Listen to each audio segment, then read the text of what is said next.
a diferença entre a religião e o evangelho. Eu detesto religião. Eu detesto religião. Porque, para mim, a religião só produz duas coisas. Duas. Orgulho e desespero. Mais nada.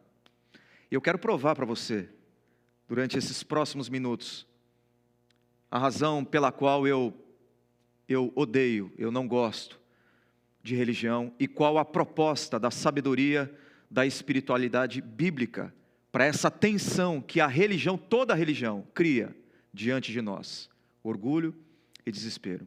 Se você tem a Bíblia em papel ou no seu celular, você pode abri-la nessa história, nessa parábola, conhecida como a parábola do fariseu e do publicano, lá em Lucas capítulo 18, a partir do versículo 9, é a nossa leitura, que diz assim, se você quiser acompanhar comigo também: alguns que confiavam em sua própria justiça e desprezavam os outros, Jesus contou esta parábola.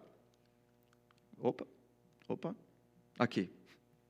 Não, tem que voltar mais um pouco. Está aqui? É isso mesmo? É. Tem um slide que foi aqui. 2 homens subiram ao templo para orar. Um era fariseu e o outro publicano.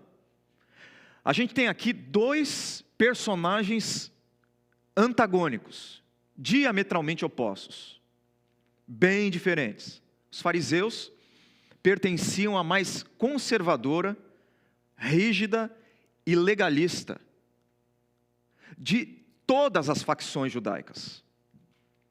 No entanto, por conta do zelo religioso deles, eram altamente admirados por aquela sociedade. Esses eram os fariseus. Então, quando eles passavam, as pessoas prestavam homenagem. Quando eles passavam, as pessoas admiravam a espiritualidade exteriorizada desses homens. Os publicanos, entretanto, eram judeus contratados pelo Império Romano para que eles cobrassem impostos abusivos dos seus patrícios. É o que a gente chamaria hoje, uma linguagem brasileira, de pelegos. Eles eram pelegos, ou seja, eram judeus cooptados pelo império opressor da época para oprimir os próprios judeus. E a fama deles era péssima. Eles eram desonestos, eles eram traidores. Ou seja, nós estamos aqui diante de um personagem, de um publicano, de um cobrador de impostos, que era odiado pela sociedade judaica. Então nós temos aqui o fariseu, o amado, o admirado, o religioso, e o publicano, o irreligioso, o odiado, o desprezado, o traidor. E nós vamos olhar para cada um deles e ver o que a religião produz, o que ela oferece, e o que o evangelho produz, e o que ele oferece.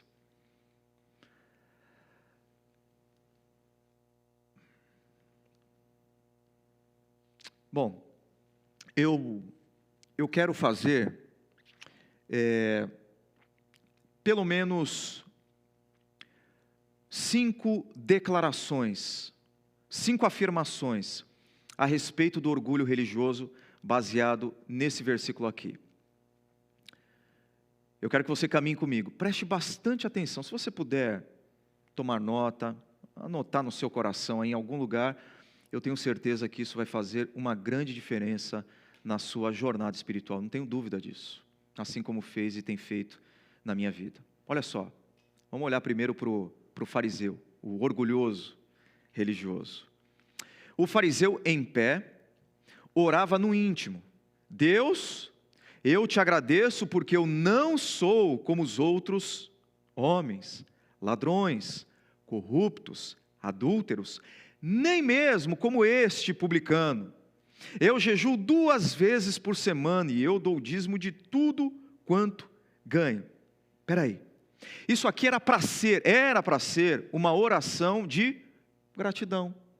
Mas na verdade, essa oração que deveria ser uma oração de gratidão, é uma declaração de como esse fariseu é bom.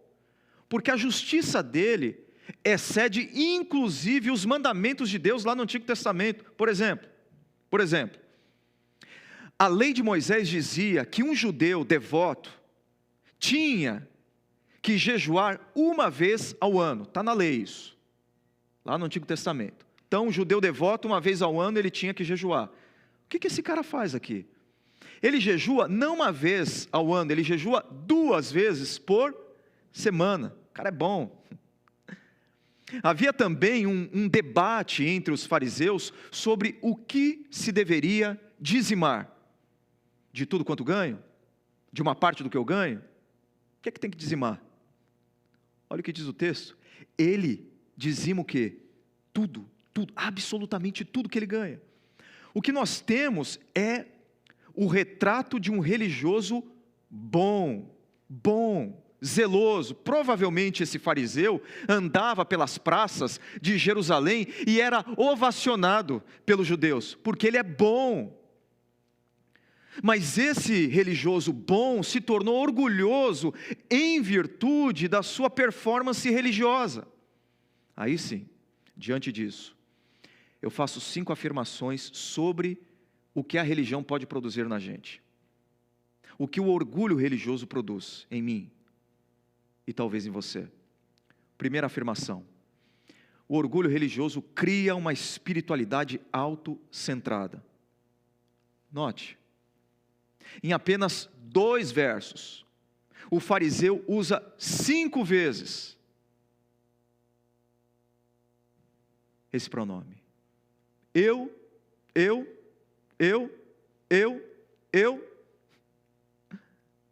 Percebe quantas vezes ele se refere a si mesmo? Eu. É por isso que em outras traduções, o texto diz que o fariseu orava de si para si mesmo. É interessante essa expressão. Em outras palavras, ele não estava falando com Deus nesse momento. Ele estava falando com ele mesmo. Ele não estava conversando com Deus. Ele estava declarando os seus predicados morais para todas as pessoas ouvirem. Porque esse fariseu é o seu próprio Deus. Ele cultua o seu ego inflado pela sua performance religiosa, pelo seu bom desempenho religioso. Ele está em busca da sua glória e não da glória de Deus. Segunda afirmação sobre o orgulho religioso ou sobre a religião. O orgulho religioso nega a graça de Deus. O fariseu, esse bom religioso, esse cara zeloso diante da lei, ele tem o verbete graça no seu vocabulário, no seu repertório teológico. A palavra graça está na boca dele, mas não faz parte do seu coração. Porque se ele compreendesse a graça de Deus, ele jamais se acharia tão bom diante de Deus como ele se acha. Porque quem se acha bom demais não precisa de graça. Porque a graça de Deus é remédio para gente doente. Terceira afirmação: o orgulho religioso prejudica a nossa autoimagem. O fariseu se orgulha de seu zelo pela lei, de seus predicados morais, de sua conduta ética. Ele se acha digno, diferenciado, bom. Isso é reforçado pelo fato de não existir nessa oração nenhuma palavra de arrependimento de pecados. Não há confissão de pecados nessa oração. Ele só diz eu. Por que não há confissão de pecados nessa oração? Porque ele se acha diferenciado, ele se acha bom, ele se acha digno. Ele tem uma visão altamente deturpada sobre si mesmo, uma alta autoestima. Porque o orgulho religioso nos cega diante de quem nós somos.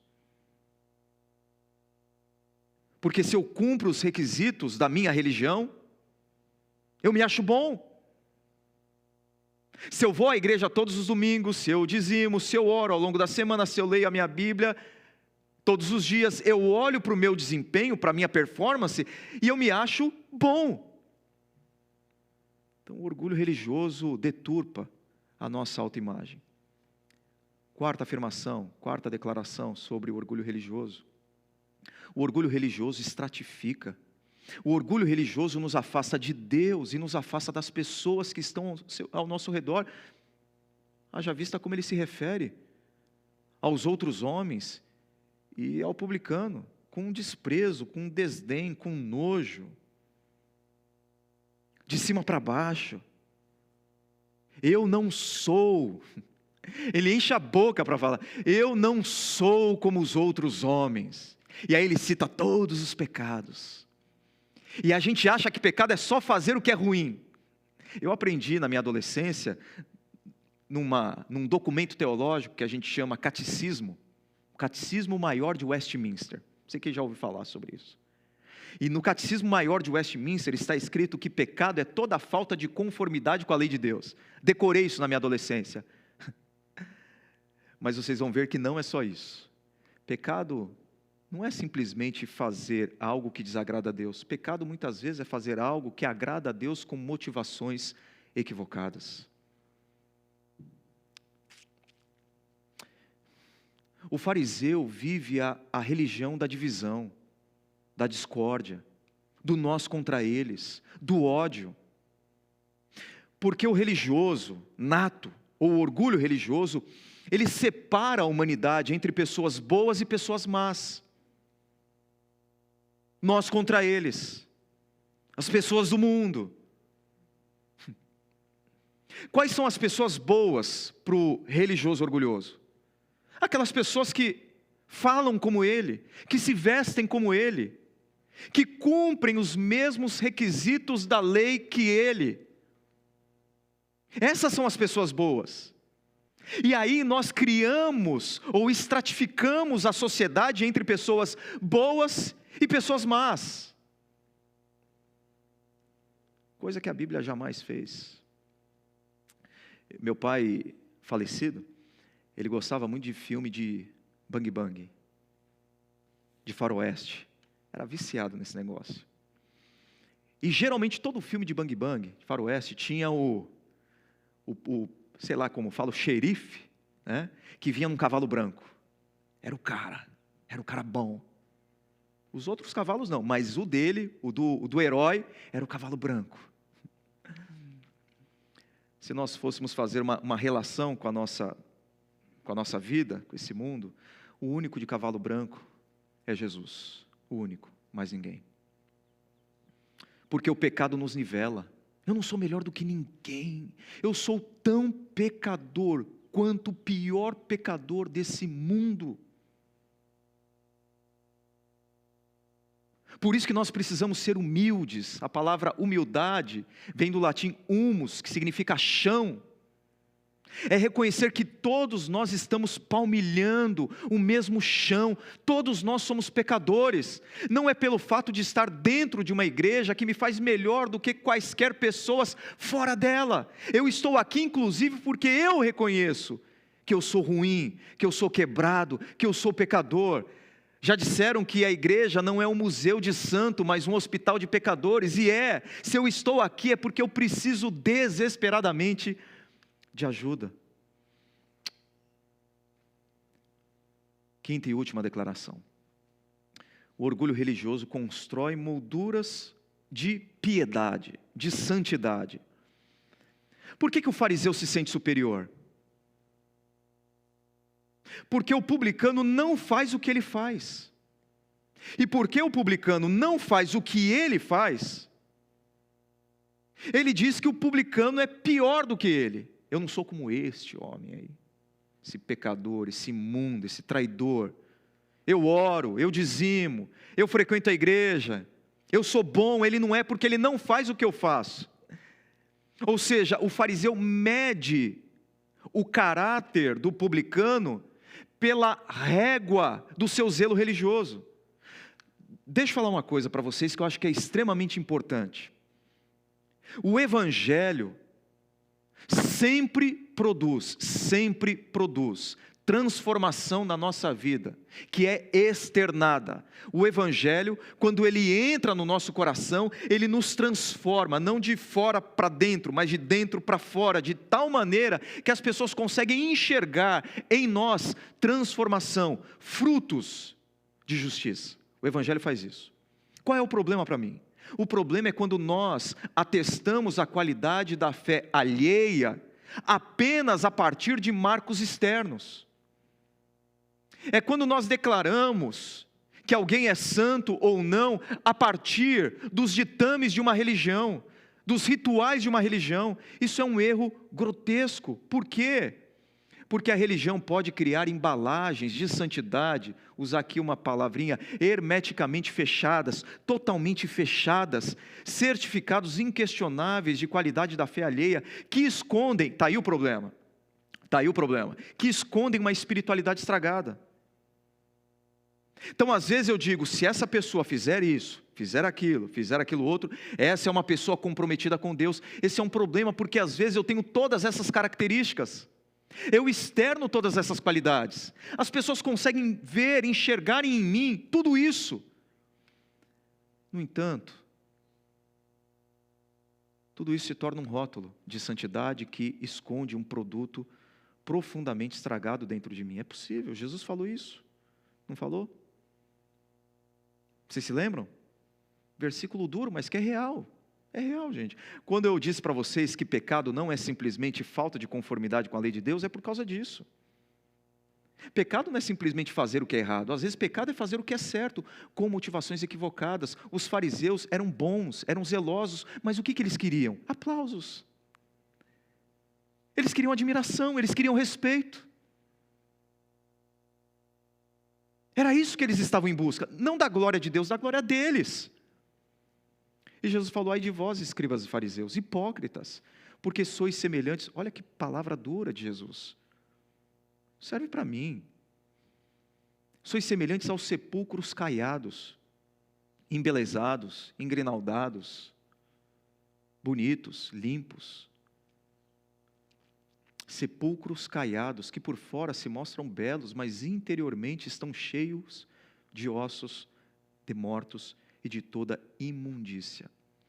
Eu não citei mais cedo esse pensador, porque a palavra dele é muito dura. Aqui a gente tem um grupo um pouco mais jovem, e por isso eu me sinto mais na liberdade de citar esse pensador, que é muito conhecido. Ele é o autor das Crônicas de Nárnia, por exemplo, C.S. Lewis.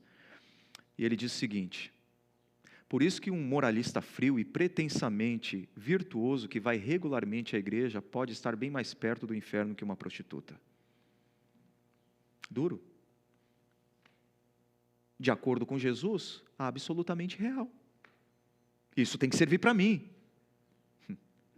Porque eu posso facilmente me pegar agradecendo a Deus porque eu não sou como as pessoas do mundo. Ou eu posso facilmente me pegar agradecendo a Deus porque eu não sou como o fariseu. E aí a gente acaba caindo no erro que nós estamos apontando aqui. Eu não sou como o fariseu. E eu preciso reconhecer que às vezes eu sou como fariseu, tanto quanto às vezes eu sou como um publicano. Bem, vamos olhar rapidinho para o publicano, que eu chamo de o pecador arrependido. O texto diz assim, mas o publicano ficou à distância, ele nem mesmo ousava olhar para o céu, mas batendo no peito dizia, Deus, tem misericórdia de mim, porque eu sou pecador. O estado completamente oposto. Esse camarada aqui está destruído. Tem uma tradução na língua grega que coloca um artigo definido ali no pecador. Então, numa tradução mais coloquial aqui, ele está dizendo assim, Deus tem misericórdia de mim, o pecador. Ele não está dizendo que ele é um pecador. A ideia é, ele está dizendo, eu sou o principal pecador. Eu sou o pior de todos.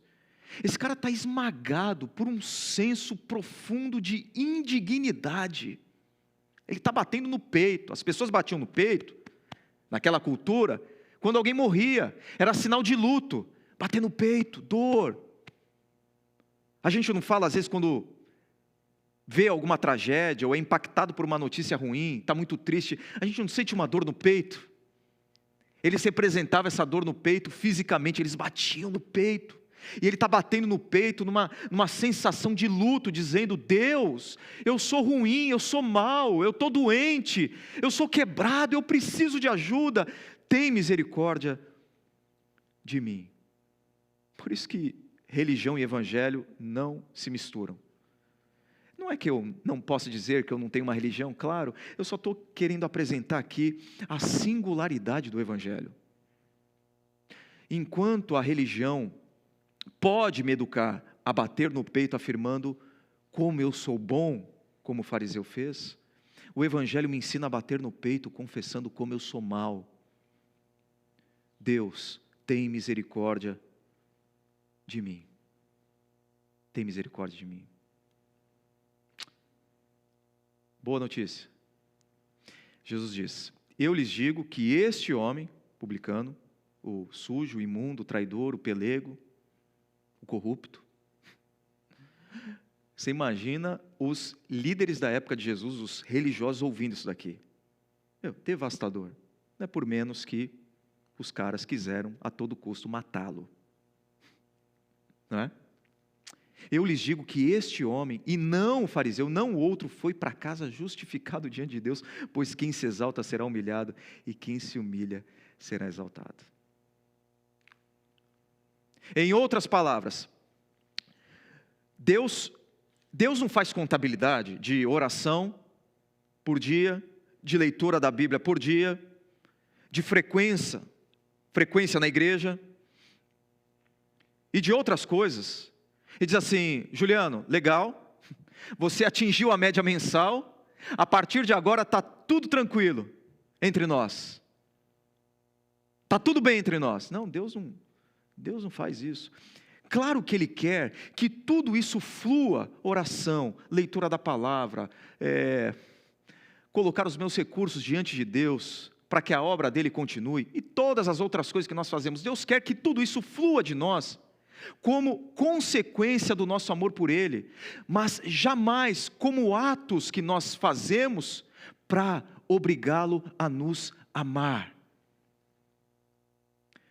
Antes de me ensinar a ser bom, o Evangelho me ensina que jamais serei bom o suficiente para merecer o amor de Deus. Porque o Evangelho é a história do Deus Todo-Poderoso, Criador dos céus e da terra, que veio para esse mundo na pessoa de Jesus Cristo e morreu na cruz do Calvário, e ao terceiro dia ressuscitou, sendo nós ainda pecadores. É isso que o Evangelho diz, e essa é a maior diferença entre a mensagem de todas as religiões do mundo e a mensagem do Evangelho. Por isso que o Evangelho é boa nova, porque a religião, como eu disse no início, só produz orgulho e desespero. De que maneira? A religião diz: se você obedecer a Deus, Deus vai amar você. Todas as religiões partem dessa premissa: obedeça a Deus e Deus vai amar você. Bom, se eu obedeço a Deus, o que acontece? Eu me sinto orgulhoso. Se eu desobedeço a Deus, eu me sinto perdido, completamente perdido. Por esta causa, eu repito, o Evangelho é uma mensagem única, uma mensagem singular, libertadora, é uma boa nova. Porque o Evangelho nos arranca do nosso pedestal de orgulho. Porque o Evangelho diz: Juliano, você é um grande pecador. Não há orgulho para alguém que compreendeu a mensagem do Evangelho. Ela destrói o orgulho humano. Você é pecador. Não existe nada que você faça para merecer o amor de Deus. Por outro lado, o Evangelho me tira da minha cova de autocomiseração, dessa minha sensação de que eu estou perdido diante de Deus, porque eu não consigo cumprir perfeitamente a vontade de Deus. O Evangelho me arranca dessa cova de autocomiseração, porque o Evangelho diz: Juliano, você é pecador sim, mas você é um pecador salvo pela graça de Jesus. Você é um pecador, mas você foi amado na morte e na ressurreição de Cristo. Você é pecador, mas a despeito disso, você é filho amado de Deus, você é filha amada de Deus. Essa é a mensagem do Evangelho, por isso que o Evangelho é uma boa nova. Enquanto que a religião produz orgulho e desespero, o Evangelho me liberta, quando ele diz: você é um pecador, salvo pela graça de Jesus. Eu vou encerrar com essa frase do Brennan Manning. Ele tem um livro que para mim foi um dos livros mais transformadores na minha maneira de entender o Evangelho, além da Bíblia, claro. Recomendo para você, O Evangelho Maltrapilho. Já ouviram falar desse livro? Livraço, O Evangelho Maltrapilho. Tem uma frase dele, que ele diz assim: Jesus vem não para o super espiritual, mas para o vacilante e o enfraquecido, que sabe que não tem nada a oferecer e que não é orgulhoso demais para aceitar a esmola da graça admirável. Que essa graça admirável transforme a sua vida por completo. E em transformando a sua vida por completo, que essa graça admirável constranja você a ir para os muitos famintos e famintas que tem por esse mundo, para apresentar o lugar onde eles e elas podem encontrar o pão da vida, Jesus Cristo, o único que pode saciar a nossa fome, a nossa sede espirituais. Que Deus te abençoe muito e que nessa tarde você sinta essa graça admirável de Jesus invadindo o seu coração de uma maneira muito e toda especial. Tem mais uma música, né? Enquanto vocês vêm aqui, eu vou fazer uma oração com você. Pode ser? Feche seus olhos. Eu vou te convidar a pensar em tudo que nós falamos e pedir para Deus livrar você, seja do orgulho religioso, ou seja desse pedestal do orgulho religioso, ou dessa cova de autocomiseração. Que você nunca se esqueça, porque isso vai fazer toda a diferença na sua vida, nas suas relações, na maneira como você lida com as suas finanças, como você exerce a sua vocação no mundo, a sua profissão, como você trata o seu cônjuge, como você educa os seus filhos, como você se relaciona com seus pais. Tudo muda a partir disso daqui. Você é um pecador, uma pecadora, porém salva pela graça de Jesus. Que Deus faça algo especial no seu coração nesse momento.